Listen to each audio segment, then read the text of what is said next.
This is Kolkata TV's podcast news. আপনারা শুনছেন পডকা। নির্ধারিত দামের চেয়ে বেশি দামে ওষুধ বিক্রি, চিহ্নিত 68 দোকান। আমি শুভাঙ্গী, শুনুন বিস্তারিত।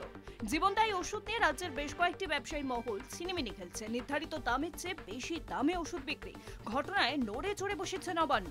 কড়া বার্তা দেওয়া হয়েছে রাজ্য সরকারের তরফে। গত 5 মাস জুড়ে অভিযান চালিয়ে কলকাতার 68টি দোকান চিহ্নিত করল রাজ্য।